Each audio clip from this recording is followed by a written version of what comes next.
सुंदरवन के जंगल में छोटू अपनी पत्नी सुंदरी और 2 साल की छोटी बेटी पिंकी के साथ एक छोटे से बने मिट्टी के टूटे फूटे घर में रहता था। छोटू बहुत गरीब था।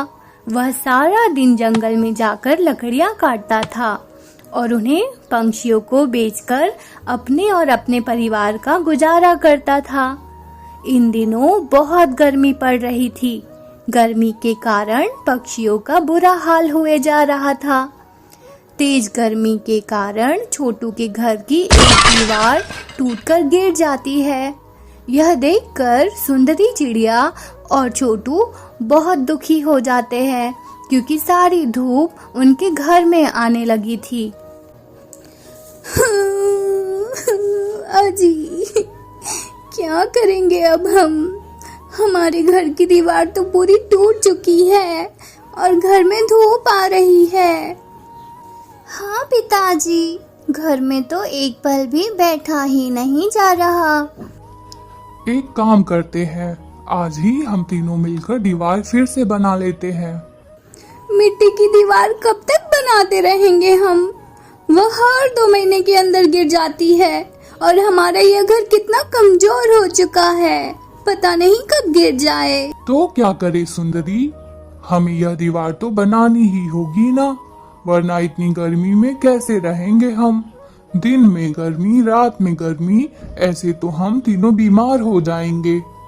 पिताजी, मेरी दोस्त रानू है ना, उसके पिताजी ने घास का घर बनाया है। वह उसी में रहते हैं। यहाँ तक उन्होंने घास के तिनके से 4 घर बनाया है। एक घर में वह रहते हैं और बाकी के घर उन्होंने किराए पर दिए हैं। घर के साथ साथ उनकी कमाई भी अच्छी होती है।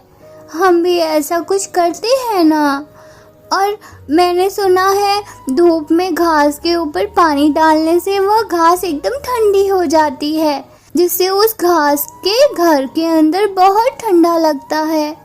गर्मी बिल्कुल महसूस नहीं होती उसमें। क्या जी, हम भी ऐसा ही कुछ करते हैं ना।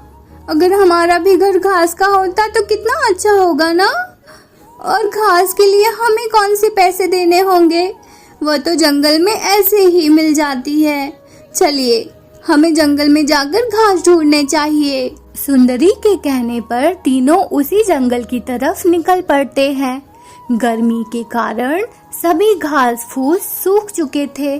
कहीं भी घास का नामो निशान नहीं था। हम तो कितनी दूर आ चुके हैं, पर यहाँ तो कहीं भी घास नहीं है। अरे, अब घास कहाँ से लाएंगे हम? बस, हम इससे आगे नहीं जा सकते। यहाँ से थोड़ी दूर पर एक विशाल जंगल है। सुना है वहाँ पर बहुत से जंगली जानवर रहते हैं। वहाँ जाना सुरक्षित नहीं होगा। क्या? जंगली जानवर? अरे बाप रे, नहीं जी, हम वहाँ नहीं जाएंगे। चलिए, हम वापस चलते हैं। वैसे भी थोड़े समय में अंधेरा हो जाएगा। चलो पिंकी बेटा, हम घर चलते हैं। तीनों घर वापस जाने ही वाले थे, तभी छोटू के मन में एक बात आती है। लगता है घास ना मिलने की वजह से मेरी बेटी बहुत उदास हो गई है। कितनी दुखी लग रही है वह। नहीं नहीं, मैं अपने बच्चे को ऐसे उदास नहीं देख सकता। सुंदरी, मैं क्या कहता हूँ, तुम और पिंकी घर चले जाओ। और देखो, अंधेरा भी होने वाला है। आज मैं लकड़ियाँ काटने नहीं गया था, जंगल में तो मैं आ ही गया हूँ, तो थोड़ी लकड़ियाँ काट लेता हूँ। उन्हें बेचकर थोड़े पैसे मिल जाएंगे और तुम दोनों घर जाओ। मैं लकड़ियाँ लेकर घर पर आता हूँ। अरे, आप कल आ जाना, अभी तो अंधेरा भी होने वाला है, तो आप कैसे घर आएंगे? सुंदरी, इस जंगल में मेरा रोज का आना जाना है, तो मेरी चिंता मत करो, मैं जल्दी ही घर आ जाऊंगा।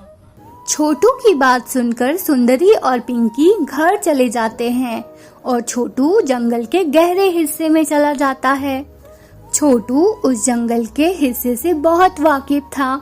उसे पता था कि जंगल के किस हिस्से में खतरा है और किस हिस्से में नहीं।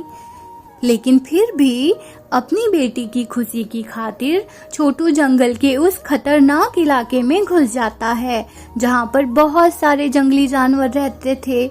छोटू जंगल में डर डर कर घूमता है और उसे वहाँ कोई घास नहीं दिखाई देती। इतनी दूर आने पर भी घास नहीं मिली। यह जंगल की सारी घास आखिर गायब कहाँ हो गई? एक घास तक नहीं है इस जंगल में। तभी एक शिकारी चील छोटू के पीछे लग जाता है। छोटू उस चील को देखकर तेजी से जंगल की तरफ दौड़ता जाता है। बाप रे, यह शिकारी चील मेरे पीछे कैसे पड़ गया? मैं कहाँ भागूं? आगे तो पूरा जंगल ही जंगल है। छोटू तेजी से भागता जाता है। डर के कारण उससे उड़ा भी नहीं जा रहा था।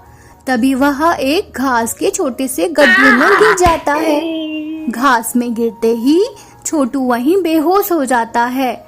जब उसकी आँख खुलती है तो वह देखता है कि उसके घर के नीचे उस घास पर पड़ा हुआ था और उसके पास सुंदरी और पिंकी दोनों खड़े उसकी तरफ देख रहे थे। छोटू उठकर चारों तरफ देखता है। वह अपने जंगल और घर के नीचे था। यह कैसे हो सकता है सुंदरी? मैं तो जंगल में था।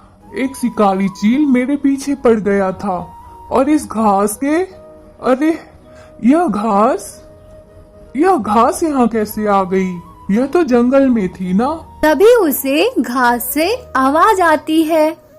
छोटू, इतने परेशान होने की जरूरत नहीं है क्योंकि मैं एक जादुई घास हूँ और तुम्हें जितने चाहे घर बना सकते हो बना लो। मैं कभी खत्म भी नहीं होने वाली और उस जंगल में उस शिकारी चील से मैंने ही तुम्हें बचाया था। मैं कई वर्षों से उस जंगल में पड़ी थी। कोई मुझे नहीं खा रहा था और ना ही मुझे कोई अपने साथ ले जा रहा था और जैसे ही तुम मेरे ऊपर आकर गिरे मैंने झट से अपने जादू से वहाँ से तुम्हें गायब कर दिया। क्या तुमने मुझे शिकारी चील से बचाया और तुम ही मुझे यहाँ ले आई?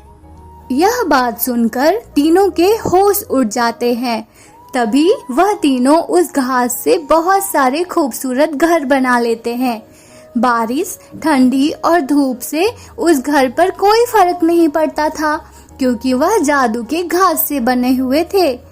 उन्होंने कुछ घर अपने लिए रखा और कुछ किराए पर दे दिया जिससे उनकी आमदनी भी होने लगी और ऐसे ही वह तीनों खुशी खुशी उस जादुई घास के घर में रहने लगे।